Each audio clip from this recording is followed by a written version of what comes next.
Hello and जय हिंद दोस्तों, प्रचंड क्लासेस में आप सभी का स्वागत है। यूपी पीसीएस के सभी परीक्षाओं के लिए और यूपी में जितने भी गवर्नमेंट एग्जाम होता है उन सब परीक्षाओं के लिए जो जीएस की रिवीजन सीरीज चलाई जा रही है, उसमें आज हम मेडिवल हिस्ट्री के में जो है क्षेत्रीय राज मतलब विजयनगर साम्राज्य के बारे में देखेंगे। ठीक है, तो चलिए क्लास को शुरू करते हैं। कृपया आप चैनल को सब्सक्राइब कर लीजिए। विजयनगर साम्राज्य जो है 1336 से 1678 ईस्वी तक था। ये जो है ना, तो मध्यकाल में यह स्थापित होने वाला पहला हिंदू राज्य था। ठीक है, इसमें इसकी जो स्थापना की थी हरिहर एवं बुक्का नामक दो भाइयों ने की थी 1336 में। इसको जो जिनसे इनको जो मिला था प्रेरणा, उनका नाम था माधव विद्यारण्य। ये जो है विद्वान थे, ब्राह्मण विद्वान, और इन्हीं से प्रेरणा लेकर इन्होंने इसकी स्थापना की। माधव विद्यारण्य नाम याद रखिएगा। हरिहर और बुक्का जो है इसकी स्थापना करते हैं। तो इस जो विजयनगर साम्राज्य जो है टोटल, तो ये 342 वर्षों तक चला था। कितने वर्षों तक? 342 वर्षों तक। और इन 342 वर्षों में 4 वंश आए। कौन कौन से? संगम वंश, सालू वंश, तुलु वंश और अरविंदु वंश। ठीक है, इसको अरावीडु वंश भी कहीं कहीं लिखा होता है, अरावीडु वंश। ठीक है, तो इससे आप जो है कंफ्यूज मत होइएगा। संगम, सालू, तुलु और अरावीडु वंश। पहले आएगा संगम वंश, 1336 से 1486 सन याद रखिएगा। ठीक है, लगभग 150 साल तक इनका शासन चला। ये संगम वंश की स्थापना किसने की थी? तो हरिहर और बुक्का ने की थी। ठीक है, हरिहर प्रथम जो कि बुक्का का बड़ा भाई था, ये राजा बनता है। ठीक, और इसकी मृत्यु के बाद और इसकी जो राजधानी थी, तो राजधानी इसने क्या बनाई? अपनी राजधानी बनाई आने गोंदी को।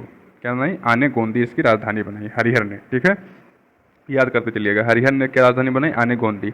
हरिहर प्रथम ने अपने शासनकाल के 17 वर्ष बाद विजयनगर को अपनी राजधानी बनाई। ठीक है, अब विजयनगर की राजधानी बनाई कितने वर्षों बाद? 17 वर्ष जब राजा बन गया, आनागोंदी को राजधानी बना के अब बनाया विजयनगर को राजधानी। ठीक है, इसकी मृत्यु के बाद उसका भाई बुक्का प्रथम राजा बनता है और इसने मदुरा को जीता। किसको? मदुरा को जीत कर अपने राज्य में मिला लिया। इसने वैदिक धर्म को प्रोत्साहन दिया और इसके उपलक्ष्य में वेद मार्ग प्रतिष्ठापक की उपाधि धारण की। बहुत बार क्वेश्चन पूछा जा चुका है कि वेद मार्ग प्रतिष्ठापक की उपाधि किसने धारण की थी? बुक्का प्रथम ने। ठीक है, अब बुक्का प्रथम के बाद इसका पुत्र का नाम है हरिहर द्वितीय। ठीक है, बुक्का के पुत्र का नाम है हरिहर द्वितीय। अब हरिहर द्वितीय राजा बनेगा, तो बुक्का का प्रथम ये पुत्र है। ये विजयनगर साम्राज्य का प्रथम शासक था जिसने महाराजा धीराज की उपाधि धारण की। इसके पिता ने वेद मार्ग प्रतिष्ठापक की उपाधि धारण की थी, इसने महाराजा धीराज की उपाधि धारण की। अगर पूछ रहे प्रथम राजा कौन था जिसने महाराजा धीराज की उपाधि धारण की विजयनगर साम्राज्य में, तो वो हरिहर द्वितीय है। ठीक है, फिर इसके बाद राजा बनता है देवराय द्वितीय। देवदाय लिखा है यहाँ पर, देवराय नाम है इसका, देवराय प्रथम।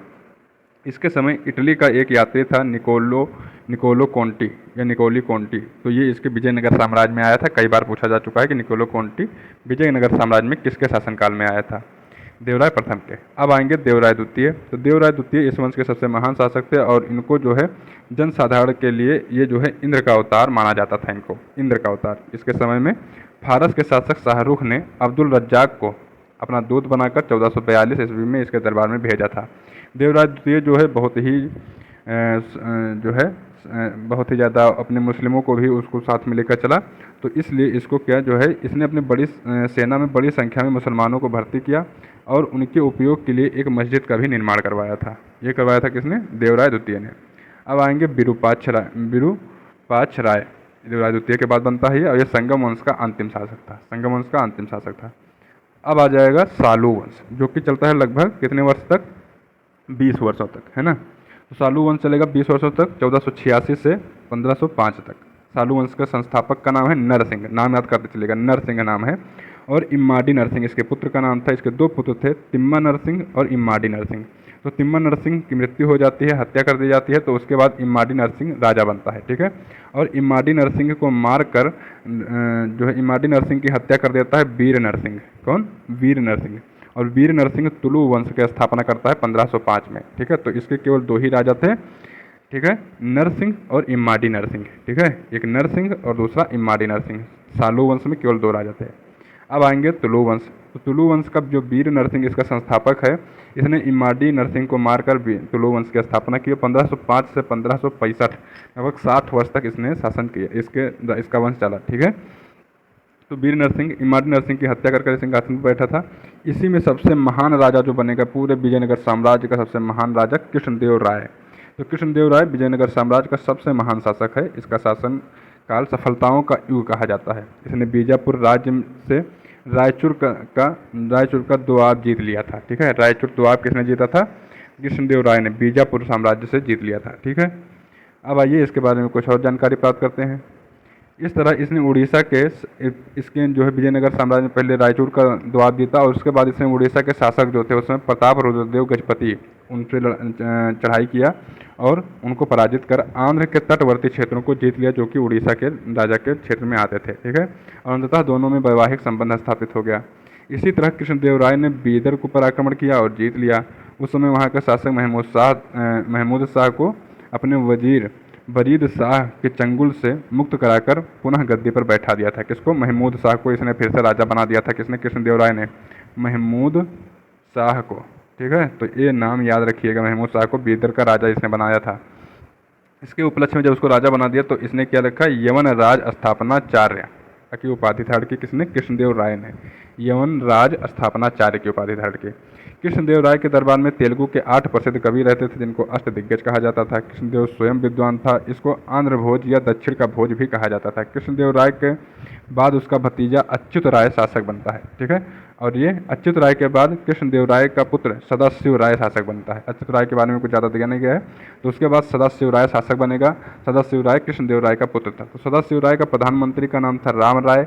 ठीक है, और इसकी जो है युद्ध होता है इसके समय, कौन सा युद्ध होता है? तालीकोटा का युद्ध। 23 जनवरी 1565 को तालीकोटा का युद्ध होता है। इस युद्ध को बनहट्टी या राक्षसी तगड़ी का युद्ध भी कहा जाता है। यह कृष्णा नदी के तट पर हुआ था और इसमें जो है ये किसके किसके बीच होता है? आदिल शाह और राम राय के कुछ किलों की मांग की थी आदिल शाह ने, तो राम राय ने मना कर दिया और फिर उसने युद्ध स्टार्ट कर दिया आदिल शाह ने। ठीक है, तो इन्हीं दोनों के बीच हुआ था, सदाशिव राय और आदिल शाह कह लो, या राम राय या वर्सेस आदिल शाह। तो इसमें क्या होता है? आदिल शाह जीत जाता है और राम राय क्या हो जाते हैं? हार जाते हैं। ठीक है, तालीकोटा के युद्ध में। अब आ जाएगा आपका अरविडु वंश या आरबिदु वंश या अरविंदु वंश। ठीक है, इसके संस्थापक का नाम था तिरुमल। ये 1570 से लेके 1678 ईस्वी तक चला था ये वंश। ठीक है, ये लगभग 108 साल चला। ठीक, तो तिरुमल का पौत्र का नाम था वेंकट द्वितीय। इस वंश का वो सबसे महान शासक था। वेंकट द्वितीय के शासनकाल में के समय राजा बोडियार ने मैसूर राज्य की स्थापना की। किसकी? मैसूर राज्य की स्थापना। तो वेंकट द्वितीय ने चंद्रगिरी को अपनी राजधानी बनाई। नाम याद रखिएगा, चंद्रगिरी। इसके समय में विदेशों के अनेक राजनयिक मंडल यहाँ पर आए थे। तो वेंकट द्वितीय के चित्रकला में अत्यधिक रुचि थी और इसे ईसाई धर्म से संबंधित बहुत जो है चित्र वगैरह पसंद थे। विजयनगर कालीन प्रशासन के बारे में देख लीजिए, तो ये केंद्रोन्मुखी प्रशासन था। ठीक है, विजयनगर के राजा राय की उपाधि धारण करते थे और इस काल के राजा जो है राजा की सहायता के लिए दो परिषदें होती थी। एक का नाम था राज्य परिषद। इसके स्वरूप बहुत व्यापक होता था तथा राजा इसी की सलाह पर नीतियाँ बनाता था। एक होती थी मंत्री परिषद। इसका स्वरूप छोटा होता था जिसमें कुल 20 सदस्य थे। याद रखिए, 20 सदस्य कुल थे। इसमें प्रधानमंत्री, उपमंत्री विभागों के सदस्य होते थे जिसमें विद्वान, राजनीति निपुण, 50 से 70 वर्ष वाले आयु वाले निपुण व्यक्ति इसमें सदस्य होते थे। इसका अध्यक्ष प्रधानमंत्री व महाप्रधानी होता था। राजा वायुराज के बाद इसका दूसरा स्थान था। भू राजस्व व्यवस्था कैसी थी? तो वहाँ की भू राजस्व व्यवस्था जो थी उसको जो भू कर लिया जाता था, भू राजस्व लिया जाता था, उसको शिष्ट कहा जाता था। शिष्ट नाम दिया गया था। ठीक है, ये याद रखिएगा, शिष्ट कहा जाता था। और भू राजस्व भूमि के जो उपज के आधार पर जो निर्धारित कर था वो 1/3 से 1/4 था। मतलब 25% या 33% कर लिया जाता था। 100 रुपये कमाओ तो 33% ले लिया जाता था या 25 रुपये ले लिया जाता था, है ना। तो 16वीं शताब्दी के मध्य में सदाशिव राय के काल में नाइयों को व्यावसायिक कर से मुक्त कर दिया गया था। नाइयों से कर नहीं लिया जाता था। न्याय व्यवस्था कैसी थी? तो प्रतिष्ठिता न्यायालय और चल न्यायालय, 2 प्रकार के न्यायालय थी। यह न्यायालय ग्राम एवं नगर में स्थापित होते थे जो प्राचीन सभाओं के रूप में कार्य करते थे। यह न्यायालय समय समय पर अपने अलग अलग स्थानों पर कुछ समय के लिए स्थापित किए जाते थे। चल न्यायालय। और एक था मुद्रिता न्यायालय। यह केंद्रीय न्यायालय था जो विभिन्न नगरों में स्थापित किए जाते थे जिसमें उच्च न्यायाधीश नियुक्त किए जाते थे। और एक था शास्त्रीता न्यायालय। यह राजा का न्यायालय होता था जो राज्य का सर्वोच्च न्यायालय या सुप्रीम कोर्ट होता था। ठीक है, कौन कौन से न्यायालय? प्रतिष्ठिता न्यायालय गाँव में, चल न्यायालय जो है इधर उधर चल के, मतलब कभी यहाँ स्थापित हो गए कभी वहाँ स्थापित हो गया, ऐसे थे। मुद्रिता न्यायालय आपका हाई कोर्ट की तरह कार्य करता था। और शास्त्रीता न्यायालय क्या हो गया? सुप्रीम कोर्ट हो गया, राजा का न्यायालय। तो न्यायंकार व्यवस्था उस समय किस प्रकार की थी? तो इस काल में भू सामंतों और सेना नायकों के वेतन के बदले राजा उन्हें एक विशेष भूखंड प्रदान किया जाता था जिसे अमरम कहा जाता था। क्या कहा जाता था? अमरम। और पूछा जाता है अमरम क्या था, तो अमरम एक विशेष भूखंड था। ठीक है, क्या था? विशेष भूखंड था जिन सेना नायकों को और भूसामंतों को दिया जाता था वेतन के बदले। तो अमरम भूमि का उपयोग करने के कारण इन नायकों को क्या कहा गया? अमर नायक कहा गया, अमर नायक। ठीक है, इस भूमि से प्राप्त आय का एक अंश राजा के खजाने में जमा करना रहता था और इस भूमि से प्राप्त आय में से राजा की सहायता के लिए एक सेना का निर्माण करना था। मतलब एक भूमि दे दी गई तो इससे जो आय प्राप्त हुई उससे एक सेना रखनी होती थी छोटी, उस सेना को चलाओ और उसका एक भाग राजा के कोष को भी भेजना होता था। तो ये धीरे धीरे ऐसे ही जो है अलग अलग छोटे छोटे पूरे प्रदेश को छोटे छोटे जो है अमरम में बांट दिया जाता था या छोटे छोटे भू स्वामित्व बना दिए जाते थे उसके। ठीक है, अब चलिए इसके आगे पढ़ेंगे दायित्वों और दायित्वों का निर्वहन न करना। अगर कोई दायित्व का निर्वहन नहीं कर रहा है तो उसको जो है हटा दिया जाता था और दूसरों को उस पर नियुक्त कर दिया जाता था। नायंकार व्यवस्था एकता प्रथा से मिलती जुलती है। आप याद करिए एकता प्रथा क्या थी, तो सेम एकता प्रथा में भी ऐसे ही था, तो थोड़ा एकता प्रथा से मिलती जुलती है नायंकार व्यवस्था। तो आपसे पूछ सकता है कि नायंकार व्यवस्था किस साम्राज्य से जुड़ी हुई थी या कहाँ के प्रचलन में था, तो ये विजयनगर साम्राज्य से जुड़ी हुई व्यवस्था थी। अब आएंगे देखेंगे आयगार व्यवस्था। तो आयगार व्यवस्था विजयनगर के शासकों ने स्थानीय प्रशासन की देखभाल के लिए बनाई थी। उस व्यवस्था का नाम था आयगार व्यवस्था। किसके लिए? स्थानीय प्रशासन की देखभाल के लिए। इसके अंतर्गत गांव को संगठित कर एक स्वतंत्र प्रशासनिक इकाई के रूप में विकसित किया गया और प्रत्येक प्रशासनिक इकाई की देखभाल के लिए 12 अधिकारियों को नियुक्त किया गया। इसी शासकीय समूह को आयगार कहा जाता था। ठीक है, फिर से देख लीजिए, गाँव को संगठित किया गया था और स्वतंत्र प्रशासनिक इकाइयों के रूप में विकसित करने का प्रयास किया गया। प्रत्येक प्रशासनिक इकाई की देखभाल के लिए 12 अधिकारियों को नियुक्त किया गया एक ग्राम सभा के रूप में। ठीक है, और इसी शासकीय समूह को क्या कहा जाता था? आयगार। मतलब जो अभी ग्राम सभा कहा जाता है, ग्राम सभा होती है, उसी को उस समय क्या कहा जाता था? आयगार कहा जाता था, आयगार। ठीक है, ये बहुत अच्छे से ध्यान रखिएगा। और आयगार व्यवस्था किस समय से प्रचलित थी? विजयनगर साम्राज्य में। आयगारों के पद वंशानुगत होते थे। उस समय मतलब प्रधान चुने नहीं जाते थे, तो वंशानुगत होते थे और इन्हें वेतन के बदले में कर मुक्त भूमि दी जाती थी, जिसको क्या कहा जाता था? मान्यम। अभी आपने पढ़ा था अमरम, अमरम। अब ये क्या आ गया? मान्यम। ठीक है, मान्यम। अब अमरम मान लो आप कि विधायक और सांसदों को दिया जाता था। ठीक है, जो बड़े बड़े भूखंड के स्वामी होते थे, बड़े बड़े साम्राज्य के। और मान्यम किसको दिया जा रहा है? ये ग्राम प्रधानों को दिया जा रहा है। ठीक है, ये आज के भाषा में समझने का एक ट्रिक है। तो मान्यम और अमरम दो शब्द आ गए। ठीक है, जो कि भूखंडों से ही जो है जुड़े हुए हैं। अब आएगा आयगारों का मुख्य कार्य क्या था कि अपने क्षेत्र में शांति व्यवस्था बनाए रखना। इनको राजा के पास कोई कर टैक्स के रूप में या कोई उसका 1-2% हिस्सा कुछ नहीं भेजना होता था। विजयनगर कालीन संस्कृति के बारे में पढ़ेंगे। तो विजयनगर के शासनकाल में केवल साम्राज्य निर्माता थे, बल्कि समाज, शिक्षा, साहित्य और कला में भी इन्होंने प्रोत्साहन किया। सामाजिक व्यवस्था कैसी थी? तो विजयनगर कालीन सामाजिक व्यवस्था में चतुर्वर्ण था। ठीक है, जिसमें जो आपका जो ब्राह्मण वंश है इसको सर्वश्रेष्ठ सम्मान प्राप्त था। ठीक है, क्षत्रिय वंश के बारे में ज़्यादा उल्लेख नहीं है। तीसरा वर्ण वैश्य था, जो कि बहुत बड़े बड़े व्यापार करते थे और इनको क्या कहा जाता था? चेट्टी या सेठी। ठीक है, तो ये लोग अधिकांश व्यापार में मशगूल रहते थे। शिल्पियों में वीर पांचाल का अधिकांश व्यवसाय इनके अंतर्गत था। इसके अंतर्गत लोहार, कांस्यकार, स्वर्णकार और मूर्तिकार और बढ़ई थे। ठीक है, अब आएगा चौथा वर्ण जो कि शूद्र था। तो शूद्र उस समय क्या करते थे? कृषि, मजदूरी एवं छोटे छोटे व्यवसाय। मतलब उनको सेवक बना के नहीं रखा गया था, वो कृषि मजदूरी या तो करते थे या छोटे मोटे व्यवसाय करने की छूट शूद्रों को थी। इस काल में उत्तर भारत में बहुत से लोग उत्तर भारत से आके दक्षिण भारत में बस गए थे, जिनको बड़वा कहा जाता था। क्या कहा जाता था? बड़वा। अच्छा, ये जो शब्द हैं ये सब आप कहीं पे नोट कर लीजिए, जो आपको आगे आके, और उसका मतलब भी लिख लीजिए, जो आगे आपकी परीक्षाओं में हेल्प करेंगे। ठीक है, इसमें सती प्रथा के बारे में देखेंगे। तो सती प्रथा इस समय प्रचलन में था और सती होने वाली स्त्री की स्मृति में सती स्मारक भी बनाया जाता था, जिससे क्या कहा जाता था? सती गल। क्या कहा जाता था? सती गल। बुक्का प्रथम की जो पुत्र वधू थी उनका नाम था गंगा देवी। तो गंगा देवी ने संस्कृत में प्रकांड विद्वान थी और उन्होंने मधुरा विजय नामक ग्रंथ की रचना की थी। मधुरा विजय। ठीक है, तो ये मधुरा विजय कई बार पूछा जा चुका है। तो ये जो है बुक्का प्रथम की पुत्रवधू थी, गंगा देवी इनका नाम था और मधुरा विजय नामक इन्होंने ग्रंथ लिखा था। अच्छा, बुक्का प्रथम की पुत्रवधू थी, तो इनके पति का क्या नाम था? आप बता सकते हैं, क्योंकि ये राजा थे। उनका नाम था हरिहर सेकंड। ठीक है, बुक्का के बेटे का नाम था हरिहर सेकंड। तो हरिहर सेकंड की पत्नी थी गंगा देवी। ठीक, बुक्का प्रथम की पत्नी का नाम था होनाई। क्या नाम था? होनाई। इस युग में मोहनांगी नामक एक महिला हुई जिसने मारीची परिणम नामक ग्रंथ लिखा था। उसका नाम क्या था? मोहनांगी। मोहनांगी। उसके ने क्या लिखा? मारीच परिणम। मारीच परिणम। नामक ग्रंथ। शिक्षा और साहित्य के बारे में देखेंगे तो शासकों ने शिक्षा और साहित्य विकास में रुचि ली। यद्यपि इस समय कोई विद्यालय विकास नहीं हुआ विद्यालयों का, लेकिन जो बच्चे थे वो मठ और मंदिरों में शिक्षा प्राप्त करते थे। राजाओं द्वारा मठों एवं मंदिरों को भूमि अनुदान देकर शिक्षा को प्रोत्साहित किया जाता था। इस काल में माधव विद्यारण और उनके छोटे भाई आचार्य सायण संस्कृत के प्रकांड विद्वान थे, जिन्होंने वेदों का भाष्य लिखा। अब इसको थोड़ा सा याद रखिएगा। माधव विद्यारण और उनके छोटे भाई आचार्य सायण जो है किस वंश से संबंधित थे, तो ये जो है आपके जाके विजयनगर साम्राज्य से संबंधित हो जाएंगे। ठीक है, ये क्वेश्चन पूछा जा सकता है।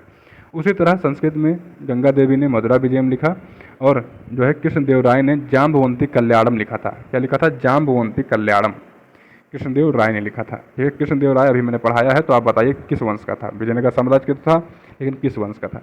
इस काल में तेलुगु भाषा का अत्यधिक विकास हुआ और तेलुगु भाषा के प्रसिद्ध विद्वान थे श्रीनाथ जी। तो श्रीनाथ जी जो है हरविलासम नामक ग्रंथ इन्होंने लिखा और ये देवराय द्वितीय के दरबार में रहते थे। अब बताइए देवराय द्वितीय किस वंश का था? ये सब आप कमेंट बॉक्स में बताते चलिए, जिससे आपका रिवीजन होता रहे, है ना। देवराय के समय तेलुगु भाषा का सर्वाधिक विकास हुआ और इसके दरबार में तेलुगु के 8 प्रसिद्ध विद्वान रहते थे, जिनको अष्टदिग्गज कहा गया। ठीक है, और अल्लासा निपेदन को कृष्णदेव राय ने आंध्र कविता पितामह की उपाधि दी थी। ये बहुत ज़्यादा इंपॉर्टेंट है। जो इसमें थे अष्टदिग्गज में से एक नाम था अल्लसानी पेद्दन। तो अल्लसानी पेद्दन जो हैं, कृष्णदेव राय ने इनको अल्लसानी पेद्दन को आंध्र कविता का पितामह का उपाधि दिया था। ये आपसे पूछ सकता है कि आंध्र कविता का पितामह की उपाधि किसको मिली है? अल्लसानी पेद्दन को मिली थी। ठीक है, पेद्दन ने स्वरोचित संभव मनुचरित नामक ग्रंथ लिखा था। मनुचरित नामक ग्रंथ लिखा था। कृष्णदेव राय स्वयं तेलुगु का प्रकांड विद्वान था, जिसने आमुक्त माल्यदा नामक पुस्तक लिखी थी। ठीक है, क्या लिखी थी? आमुक्त माल्यदा। विजयनगर कालीन धर्म। तो धर्म के बारे में अभी आपको बताया गया कि ये जो शासक थे हिंदू धर्म के संरक्षक के रूप में जाने जाते हैं। इस काल के प्रारंभिक शासक शैव धर्म के अनुयायी थे, लेकिन आगे चलकर ये वैष्णव धर्म के अनुयायी हो गए। देखते रहिएगा, हिंदू धर्म है, शैव धर्म के अनुयायी हैं और शैव के बाद में वो वैष्णव धर्म में तब्दील हो जाते हैं। ठीक है, इस काल में वैष्णव एवं शैव दोनों धर्मों का अत्यधिक विकास हुआ। विजयनगर में शासक धर्म सहिष्णु शासक थे। आपने पढ़ा होगा अभी कि जो है देवराय द्वितीय है, उसके सेना में जो है बड़े बड़े पदों पर मुस्लिम जो है बहुत ज़्यादा आरूढ़ हो गए थे। विजयनगर कालीन कला के बारे में पढ़ेंगे तो विजयनगर के शासकों में कला की अत्यधिक रुचि प्रदर्शित की होती है।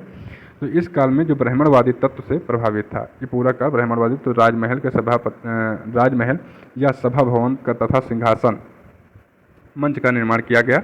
इस काल में मंदिर विशाल प्रांगण में बनाए जाते थे। मुख्य मंदिर के बगल में अम्मन मंदिर का निर्माण किया जाता था। अम्मन मंदिर, इसमें मुख्य मंदिर के देवता की पत्नी की मूर्ति स्थापित की जाती थी। जैसे मुख्य मंदिर इस समय राम जी का बन रहा है, तो राम जी का मंदिर बनवाते और बगल में एक अम्मन मंदिर बनता, तो उस अम्मन मंदिर में सीता जी की केवल मूर्ति रखी जाती है ना। इस काल में मंदिरों का एक जीवंत रचना कल्याण मंडप है। इसमें कल्याण मंडप बनवाया जाता था। यह स्तंभों पर आधारित विशाल भवन होता था। इसके मध्य में एक यज्ञ अग्निवेदी का निर्माण किया जाता था। इस भवन में मंदिर के देवता का प्रतीकात्मक रूप में विवाह उत्सव जो है संपन्न होता था। यहाँ पे कल्याण मंडप में। बहमनीस राज्य उसी समय था। तो बहमनीस राज्य में की स्थापना किसने की थी? मोहम्मद तुगलक के समकालीन हुआ था, शासनकाल में हुआ था। और हसन गंगू उस समय एक अमीर था, मोहम्मद तुगलक का अमीर था, तो उसी ने बहमनी साम्राज्य की स्थापना की। हसन गंगू अबुल मुजफ्फर अलाउद्दीन बहमन शाह के नाम से भी बहमनी का सुल्तान बना। इसने गुलबर्गा को अपनी राजधानी बनाई। इसने स्वयं को एक अर्ध पौराणिक न्यायक और इस्फानदियार के पुत्र बहमन का वंशज बताया। इसने जजिया कर को समाप्त कर दिया था। किसने? इसने गुलबर्गा को अपनी राजधानी बनाई थी हसन गंगू ने। और क्या किया वह बाद में कि इसने जजिया कर को समाप्त कर दिया था। अब याद रखने का ट्रिक यह है कि देखिए इसके नाम है गंगू। गंगू मतलब ये कभी न कभी जो है इसका नाम थोड़ा सा हिंदुओं से मिलता जुलता है, तो ये जजिया कर को समाप्त कर देगा, जो कि हिंदुओं पे लग रहा था। ठीक है, महमूद गवां, एक नाम बहुत ज़्यादा फेमस है यह भी। तो यह बहमनी के सुल्तान मोहम्मद शाह तृतीय का वजीर था। इसने बहमनी राज्य का विस्तार पूर्वी समुद्र तट से लेकर पश्चिमी समुद्र तट तक किया। इसने बहमनी राज्य को 4 प्रांतों की जगह 8 प्रांतों में विभक्त कर दिया था। ठीक है, किसने? महमूद गवां ने। अब हम पढ़ेंगे इसके बाद धार्मिक आंदोलन। ठीक है, जो मध्यकालीन धार्मिक आंदोलन हुआ मध्यकालीन भारत में, उसके बारे में पढ़ेंगे। उसके बारे में हम नेक्स्ट क्लास में देखेंगे। कृपया आप चैनल को सब्सक्राइब कर लें, आपसे निवेदन है। और नेक्स्ट क्लास में मिलते हैं, तब तक के लिए नमस्कार, धन्यवाद।